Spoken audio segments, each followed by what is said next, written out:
If I look at my Adspicio folder, it's like final, final one, final two, final, final.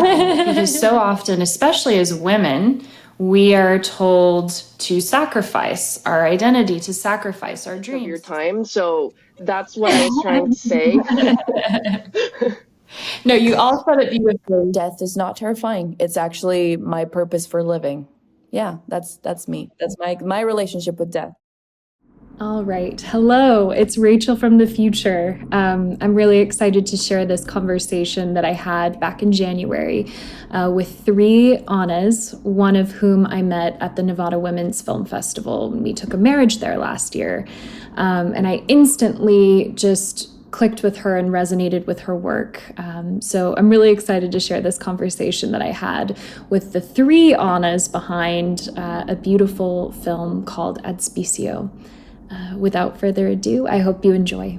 Let's go ahead and hop right in. So, hello ladies, welcome. I'm so excited to have you all here.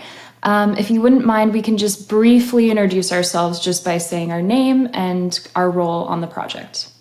My name is Pujolràs, and I was a script consultant and script developer for Adspicio.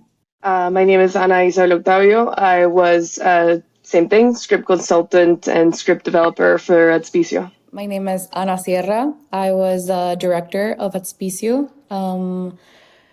I guess I had a little bit too many hats to put on for this project, but I'll just say I was the guide for making this project come to life. Yeah, awesome. So I'll go ahead and start with you, Ana S., as the sort of initiator of this whole process.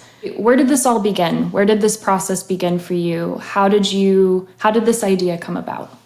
So Adspicio was originally a very different script and draft. It was initially even called No Dominion, referencing a poem by Dylan Thomas, which is And Death Shall Have No Dominion. I highly recommend it for all the poet lovers out there. It really sparked this sense of wanting to share the story of the last conversation that I had with my mom when she was in a very profound coma.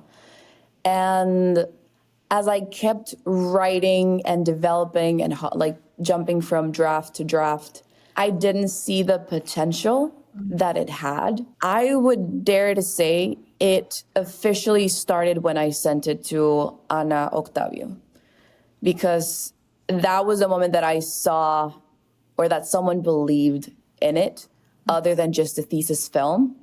And that was a moment that I heard someone say, this is going to be amazing. So Anaïsa, when you were approached with the project, what was your initial reaction? Were you excited, overwhelmed? How did you take it all in?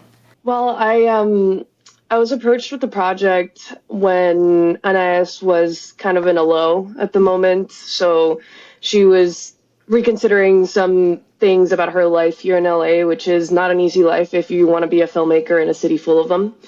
Especially if you don't absolutely love or have this conviction that you have a project that you can put your back into. And at the time, Anais didn't think that. So when she approached me with this, I was cautious about why she was having such thoughts about her project and just in general about her face in her life at the moment. But as soon as I read it, I already had met Ana S. properly and had known about her story. I was very surprised that she wanted to give up on it before it had even began.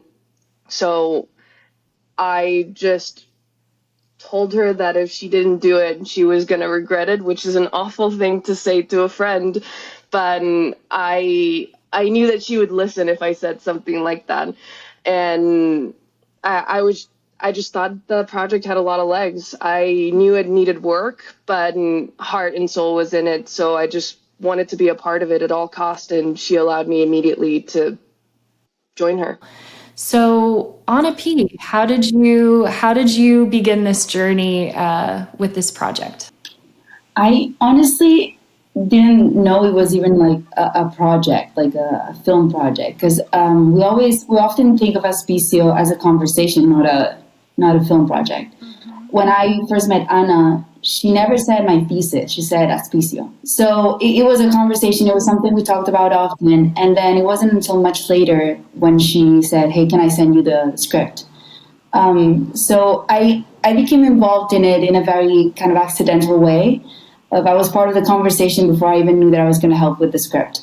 And then I knew Ana Octavio's name before I even knew what her role in it was. I just knew that she was part of it. So it was very this communal experience. Then it accidentally led into meetings, and just before we knew it, we were on set. But yeah, it was almost accidental that we all were involved in it. But like you said, it was part of. We saw that it was much bigger than we thought. We knew it was important to Ana S, so we wanted to get even more involved in it. And I don't even think we gave her an option. Just before she knew, we were all involved in it, and we asked to have more talks about it. So it was this constant presence in our life that went above and beyond just the thesis. Ana S, how, because you started talking about sort of it being part of your healing process to begin this project and to actually work through it. Do you feel in any way that some of the resistance or fear that you were feeling was connected to your own healing process? Yeah. Oh, yeah. 100%. I think putting such a vulnerable aspect of my life to paper was not easy, but seeing how much people were connecting to it and how much people wanted it to be seen, that's the moment I was like, I'm gonna have to push through. And I couldn't really see through why, but it was not until I saw it in bigger screens and with bigger audiences and with people that were not even related to me that I understood the why. Right. And I think that helps you kind of push through too, is knowing that it has a bigger mission, if you want to say that, for others as well. Because I always like to know, what were the challenges that you guys faced in this process of writing this, beyond the resistance of, your own personal healing, Ana S. What were the challenges working with each other? Because we know there were a lot of beautiful moments, but we always have challenging moments in the creative process when we're working with others. Can you talk a little bit about, what you guys faced? I'll speak personally. One of my biggest challenges was putting into cohesive technical terms such a visual story. Yeah. Both on us here know exactly what I mean when I say I think with images, and I would get very passionate about like, no, but we have to see like this realm of flowers and vines wrapped all around it. And Ana Pujolràs was like, sure, but why? Like, what's the intention behind all these visual connections and all these transitions? Because even as you're reading the script, from scene 1, which is Diama with her eyes closed, and then we see her at scene 3 in the hospital room with her eyes closed as well. It's like I was always thinking of like metaphorical connections in a visual way, but both Ana Pujolràs and Ana Octavio helped me put that into a cohesive sort of transcript. That was my biggest challenge, being so visual and not so technical with the script, and very poetic. Also, the dialogue at times, it seems like a poem to me. Like in hindsight, rereading it, I'm like, it sounds like a soap opera sometimes, and it's a little bit cringy. I'm not gonna lie. Yeah. No, not at all. No, but I understand that being a visual sort of writer, you kind of need, in a way, other minds to sort of balance that out and kind of make something tangible that's so intangible. Cool. So how did you feel, Anaïs? So like when you were kind of helping to translate those visuals, what was your process in working with Ana S? I think it was a lot of hearing her out. Let her. One thing that we don't give enough credit to, I feel, in the creative process is letting A, your mind wander, and B, your mouth ramble. I think at some point you just have to let it all out so you can explain yourself properly, especially if you're bringing someone else into your vision so early on. So I sat for a long time and just listened to what she wanted to do, went away from the script at times, wanted to understand a little bit more of the intention, the symbolism that she wanted to implement, which was a big deal at the beginning of the script. I also listened to a lot of the criticism that Anna was getting in film school. I listened to all of her notes. We try to filter all of those notes at first, because I think when you don't have a clear path in front of you, when you're writing, it's very easy to be influenced by other people's ideas of what the story should be instead of what the story you want to tell is.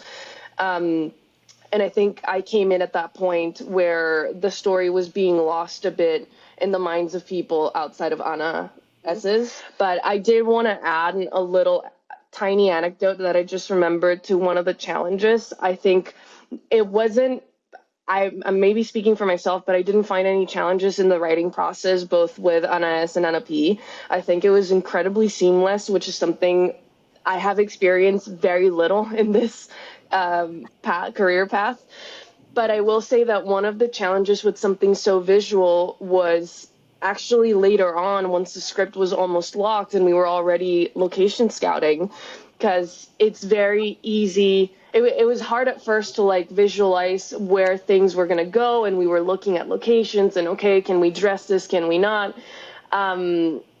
And then you get enamored very easily. We're romantic people. I think I'm the least romantic one, maybe not so against Anna P, but I think we all get a little carried away by a moment when you see a space and you're like, this is it. And that happened with Anais. And Anais was like, this is it. This is my space. I love it. I'm going to take it. Well, I didn't, but Anna S put down a deposit for the space. We were set. And then 2 days later, she found the place where we ended up filming this. And she called me. I was in Mexico, and she was like, I think I screwed up. I want this location instead of that one. How do I do it? And she got out of it after a whole day of discussion of getting money back, etc. She followed her gut and decided to go with the other location she hadn't paid for and wasn't a sure thing. And it worked out the best. But I think talking about the challenges, I think specifically it's knowing when to stop the vision, because maybe you're looking into something that won't work out, and knowing when to push forward. I think it's a challenge that everyone has in the creative process beyond the script. And I think Anais just tackled it with so much grace and sort of optimism that she was right about the things that she wanted to have in there, that it was just really beautiful to watch from the sidelines. Yeah, no, that's amazing. And I think it's really hard to find the balance of pushing your vision forward, but also letting go of the reins and releasing control and letting things just happen as they're supposed to.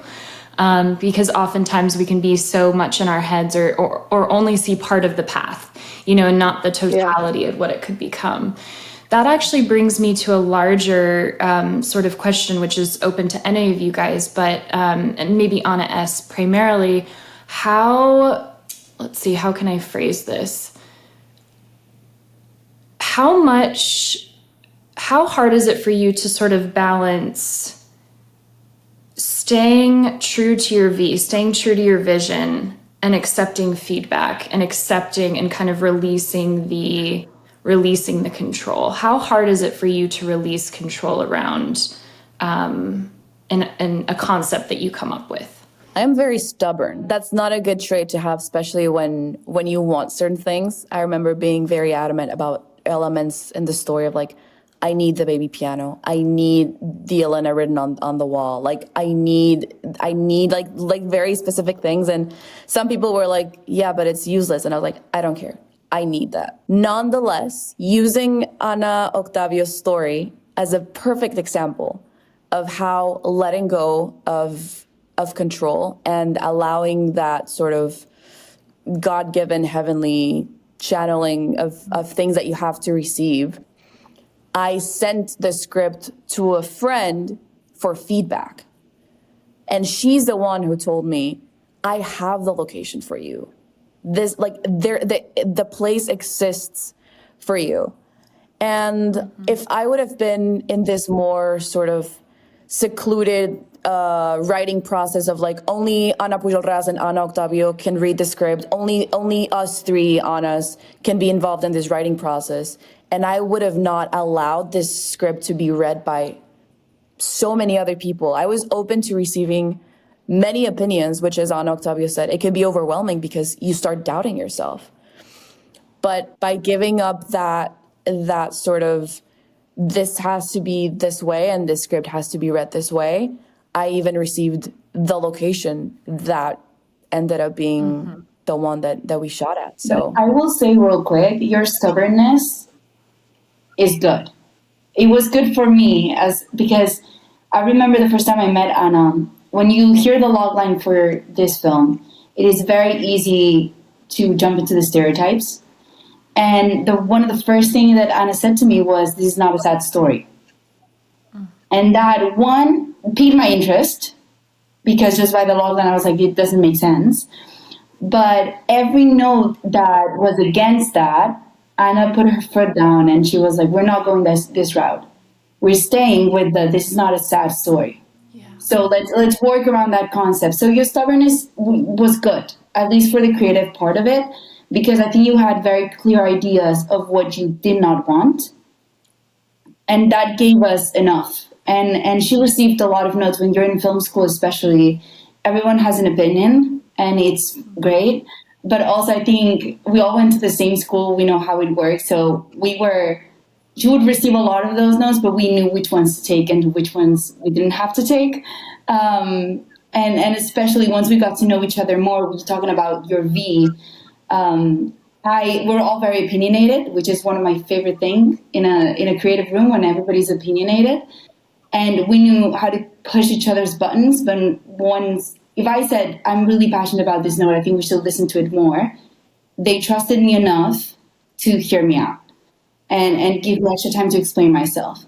When Ana was very passionate, Ana S. was very passionate about something, we also heard her out. When Ana Octavio said, "I think we should go this route," we would hear her out. So I think it's a mix of all of us being very passionate about this project, wanting to put our opinion forward, but also, respecting each other enough to admit that sometimes our opinion isn't the best.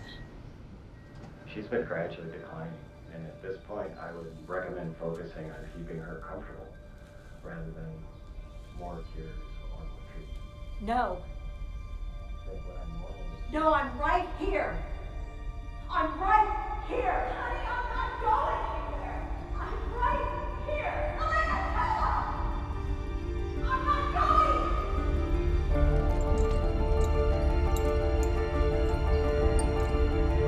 Got a code blue. I need some help in here. Maybe team leader.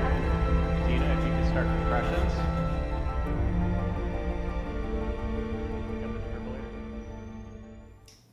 Because we kind of started in sort of moving into a woo-woo spot, what is your own kind of relationship to your feminine creative energy? How comfortable are you with letting things flow? How do you find a balance between structure and flow when you're working creatively?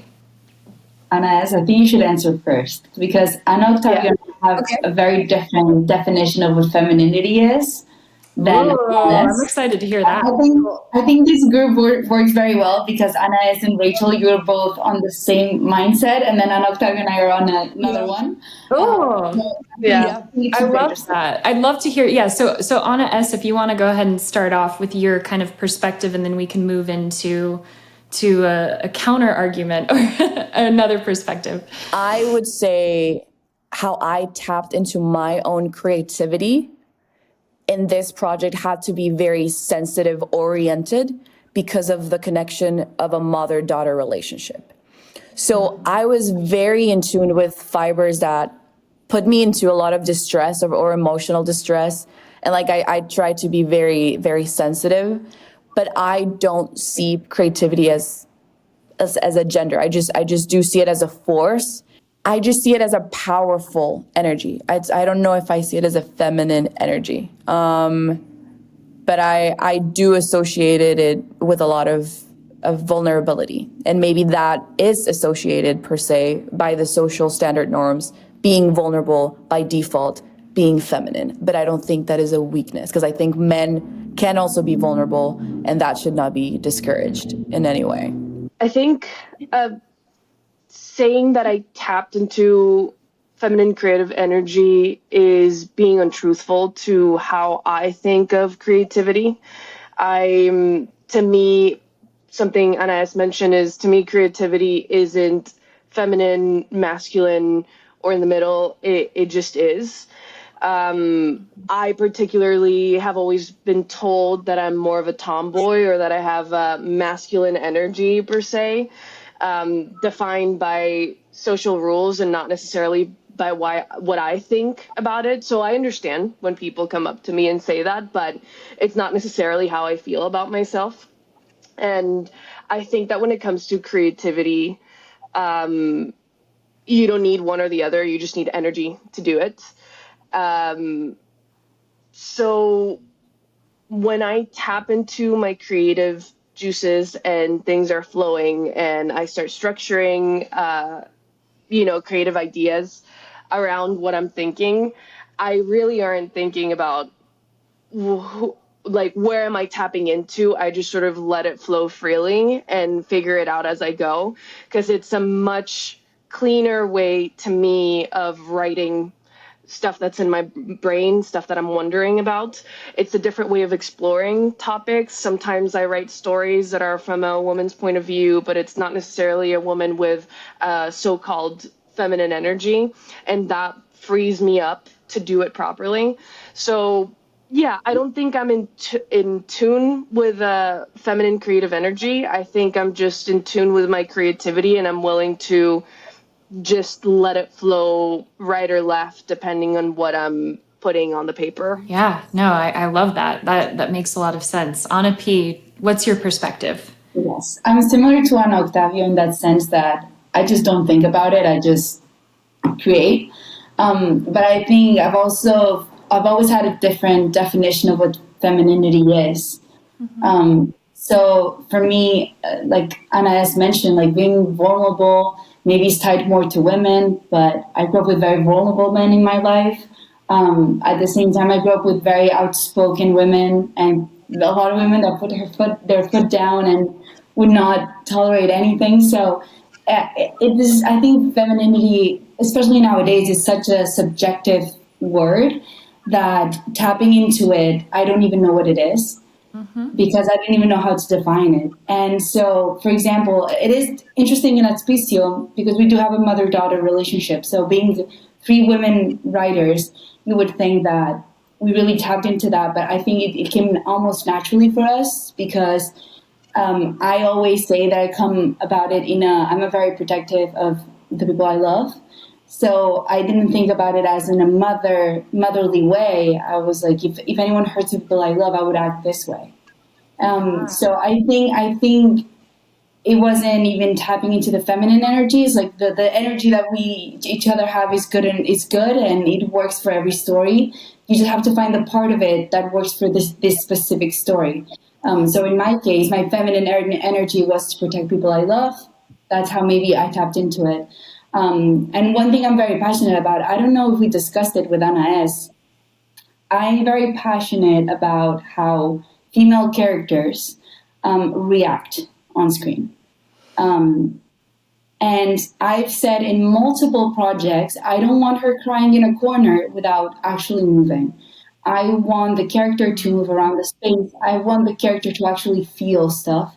Female rage is something that now people talk about, but I don't see it as female rage. We're just not used to female characters reacting to stuff properly.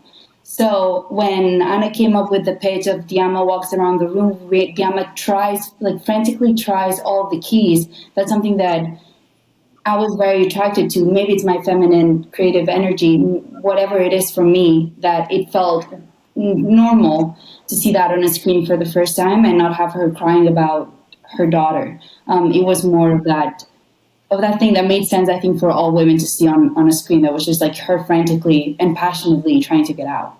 Yeah, it's truth, I think, is what we're getting to the core of, like how we would truly respond in a situation.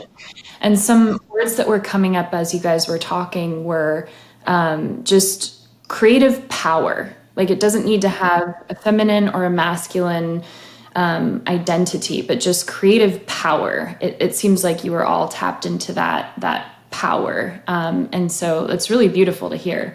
And honestly, I think, yeah, we think of sort of the stereotype of the feminine being this soft, sweet, nurturing, almost passivity, but it's not. It's truthful, it's bold, it's passionate, it's brave, it's, so many things. It's the full spectrum. And I think this script absolutely encapsulates the totality of the human experience. We don't even need to say feminine experience, but the human experience. So that's really beautiful to hear you guys all talk about that. Let's move on to death. Because that's a topic that Yes. and I laugh, but I mean it's true. It's a theme of this project, and I think I would love to talk about it in the way that it's so beautifully handled. And on the title page of the script, something that really stood out to me was the quote, "Based on the beauty death brings to life." Can you talk about that a little bit? Where did that come from? Absolutely.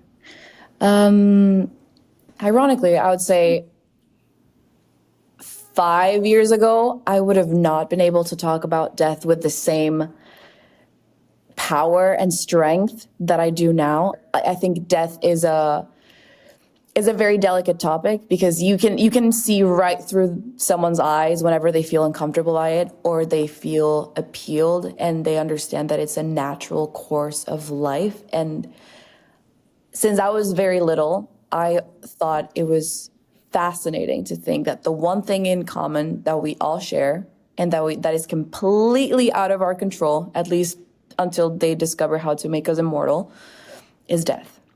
I think that cycle of life and death gives meaning, at least to me. I'll speak for myself. Knowing that there is an ending brings purpose to not only the process that I'm living, but even the interactions I'm having, the people I'm meeting. Like I don't find things just so lighthearted. Like I think the people that come into my life come for a reason. And so maybe that's part of my spiritual woo-woo personality. Anna Pujolràs always makes fun of how I try to give meaning out of everything.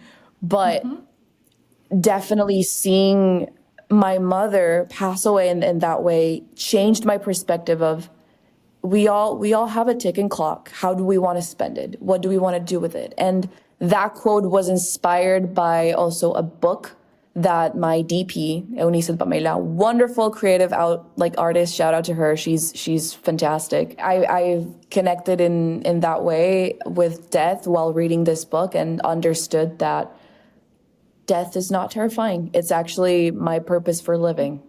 Yeah, that's me. That's my relationship with death. But I know that everyone has a different relationship with it. So You're so profound. That's why we're friends. No, I think it's important. I think it's important because you're so profound. But for me, because you're so profound talking about death, it kind of normalizes it. I remember it's such a taboo topic that I don't think before Adspicio I talked to many people about death. And then in our conversation, it just became we would talk about character development and then we would go into a 15-minute rant about how death is beautiful. And it just became the normal. So yeah, I think your relationship with death, I think made me maybe question it. I don't have such a clear answer like you. But definitely like it's something normal. It's something that happens. And again, which what you said, this is not a sad story. I think that's why Adspicio turned out the way it turned out is because we were honest that it is something that happens, so let's make it beautiful. Because there's no point in making it sad. We're going to be sad when it ends, so yeah. Anaisa, do you have anything to add to just the concept of death and sort of how you feel surrounding it? I was thinking if I should add anything, but I think funny enough, I come from a family who's always talked about death as just another part of life. I grew up, with stories of my great uncle and great auntie. They died and something funny happened in the funeral, and everyone laughed about it, and it was this ongoing joke. So I didn't quite connect with death in a taboo way, or I wasn't afraid of it when I was younger. I always thought they always let me know that it was just a part of life. But to me, some sort of the opposite happened when I met Anais, not in a bad way. I think the true meaning behind death started to show a little bit more. I understood certain things, about grief and just letting go a little bit and being able to live a wonderful life even after you've had a horrible thing happen. And I just find that Anais's says for life is something that you don't find a lot in people who haven't had close deaths in their family. So I just really admire it. I don't think that death is taboo, and I have a very, for now, easy relationship with death and the understanding of grief. But I also have it. I've had the luck of not have to go through it with very close people in my life. So learning about it and sort of giving it the sensitivity that it might need at certain times through Anais and her experience and her telling me about it has really given me a newfound understanding that yes, death happens and it's just part of life, but it's not just something that happens. You're allowed to feel it. You're allowed to be vulnerable. You're allowed to get pangs of grief every once in a while that you don't understand.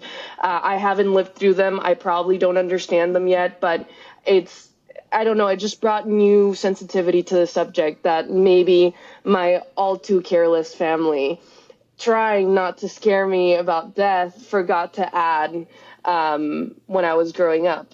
Quick thing I want to add is I just remembered I had a friend of mine had a close death in her family, and Anna and I lived really close to each other, and I went up to Anna because I was like, I don't know how to handle it because I've never experienced it. And Anna said something that I don't know why it shocked me because it's an obvious thing. But she said, yeah, you haven't gone through it, like you still don't know what it is, but you will. And I was like, oh yeah, I will know what it is to have a family member really close to me die. Because it will happen. But I don't know, when you said that, I remember you were like, oh, don't worry, you'll find out what it is to have like a parent die. And that shocked me. And I was like, oh my God, that is also very, very true. I think Anna's vulnerability and Anna's relationship with death just exposes a lot of things for people like me that are so naive towards it. That I think it's helpful in my everyday life. So I just remember that you told me that, and I was like, this is harsh, but it's so true. Yeah, that's beautiful. Anaisa, did you have something to add to that as well? Oh, I was just going to say that Anna P put so eloquently everything I said in about 3 minutes of your time. So that's what I was trying to say. No, you all said it beautifully. And I was just going to say too that grief extends to so many places and spaces. Grief is so many things, and even you can't just package it up in a nice, tidy box.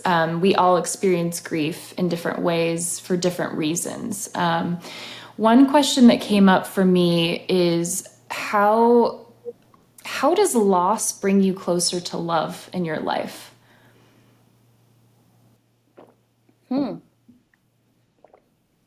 Because I feel like it's sort of that sort of dichotomy of you can't really experience the full range of love without the full kind of range of pain, or the idea that the polarity exists, and almost loss brings us closer to, the pain brings us closer to the deep love and connection that we have with ourselves, but also with the people that we love and the people surrounding us. So I guess that's my question, is like, in your own sort of personal experience, how has loss, how has grief, how has pain actually brought you closer to love?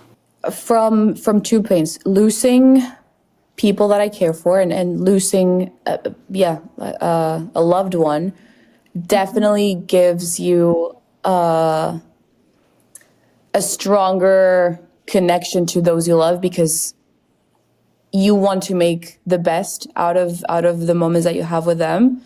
But I would also encourage this to not stay only in like loss of people, but also loss of experiences or loss of stages of life. Grief is not only about people. This year I connected a lot to Anna P, because we both lost a stage of our lives back in LA. And that pain and that connection bounds people together. And I would say, yes, you can connect with people from a place of euphoria, but I do think pain is a common ground for people to connect, and it doesn't necessarily need to be the loss of a loved one. That's what I would say. Yeah, talking about what Anais is saying, last year, we both had to go move back home because of visa situations, because we're immigrants in America. And essentially, I have really, really close friends that have known me since I was 3 years old. And when I talked about, oh, I'm feeling this, I'm feeling like that, I'm feeling like this, without a doubt, they would say, what has Anna S said? And they know me better than Anna S, but they knew, everybody knows that the person right now that I can connect the most, and that can love me in that specific way, is Anna S, because she's lost the same thing as I have. And it's really comforting to see people that know you so well and they love you so much, even admit that they cannot be with you on this one, and there's somebody else that has to take the lead. So yeah, losing things, for me, it might be weird, but I love when there's a little bit of pain, because then I can see how much love there is. Yeah. So every time there's a little bit of pain, I am that optimistic person that's like, but look how much I have. And look at all the wonderful things. Even going back home this past year, I have to give up on my, say, call it American dream, a dream, whatever you want to call it. But I got to do birthdays at home, and I got to hug my family goodnight. So with a lot of pain comes a lot of love, and with a lot of love comes with a lot of pain. I think it goes both ways. Yeah, definitely. I'd like to add that, not to diverge too much from the topic, but Anna P and Anais have talked to me a little bit about, specifically Anais, when she left, we talked a lot about her feelings about the subject and just taking a step back, and as much as she was grieving a stage in her life, I have stayed here, which is an incredible blessing to be able to live in a city that offers me the opportunities in the career that I want to do for the rest of my life. But with the 7 years I've spent here, it's been 7 years of saying goodbyes to a lot of people because of it, both because of reasons and motives that they can't control, including Anais's and Anapis, which, the visa thing it's a real deal. A lot of people who are more talented than most in Hollywood haven't been able to stay because of visas. That includes these two beautiful ladies. And I think, I don't know, in those 7 years, I learned to say goodbye very, very early in my life, and having to go in and out of Venezuela, say goodbye 4 times a year to my father, 4 times a year to my family. That's the struggle of a lot of immigrant families and people who leave their countries early. And even if it's not the death of a loved one, I'm not comparing at all the type of grief that would be, but there's definitely a level of grief in that. And to me, it's only worked to build more conviction behind my decisions in life, and sort of really go into it head on. I'm a very passionate person. This might be a little graphic, but my mom always said that someone put a rocket up my butt, and that's how I just keep going all the time. It's an expression in Spanish. But I don't think so. I think there's a lot to say about the lost one experiences and the pain that someone goes through, that sometimes it does put me down, and I have to, be on the couch and rewatch my favorite TV show because I really miss my friends or my family or whatever I'm going through. But other times it makes me realize how much I have going for me and how much I have to push forward for those who couldn't do it.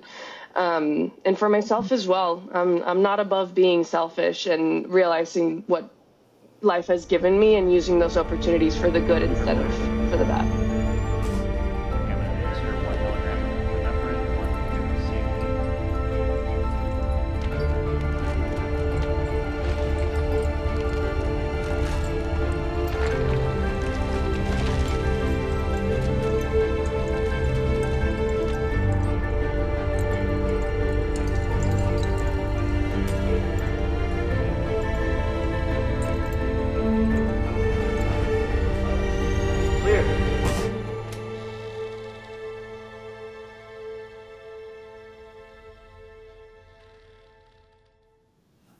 That's beautiful.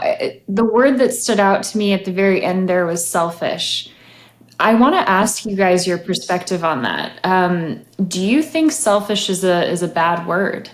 Because so often, especially as women, we are told to sacrifice our identity, to sacrifice our dreams, to sacrifice ourselves, and to not be selfish. This might be an unpopular opinion, but I think that the word selfish does have a bad connotation. I think you can be selfish, and it's generally, I use it in a bad connotation. I need to catch myself using it properly or improperly, because the flip side of that is that I think we use selfish very loosely. I don't think, I think it's just negative to be selfish. Like being selfish is not good for the people around you. But I do think we use it too loosely with anything we do that's good for us. Like when I say that I am going to take some time for myself, I say, I'm going to be selfish for a second. I need to catch myself and stop using the word, instead of saying that, no, it's not in the bad way, or no, I mean it in a good way, or no, I'm retaking the word. No, it isn't something good. So let's stop using it as such. Like, let's just stop using it at all. Like, I think if you're going to use the word selfish, it should go with the connotation it has.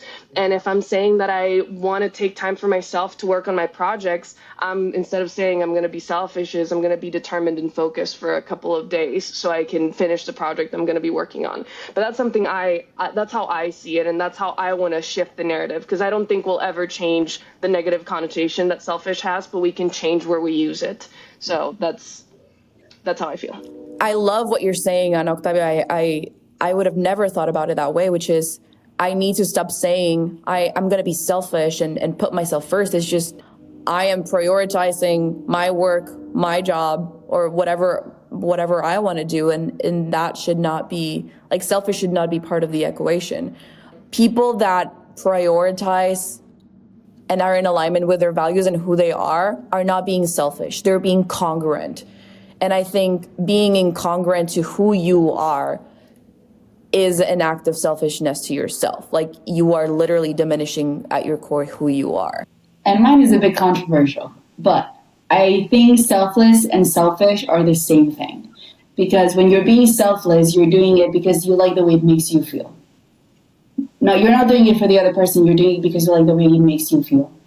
To an extent, obviously, to help the other person as well. But I do think selfless has a bit of selfish in it. So I've always, it's maybe a language thing, but I think it's a negative, I think it has negative connotations when I say it in Spanish, because that's how I learned it. But then once I switched to English, for me, it has always had a positive connotation.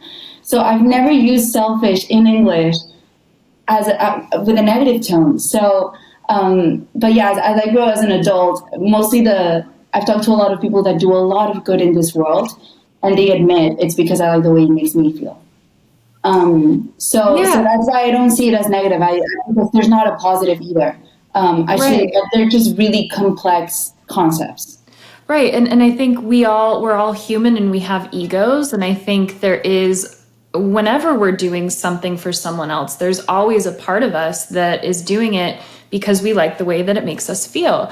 But how beautiful is it that when we do something that makes us feel good, but also benefits the other person? I think it can be that interdependent sort of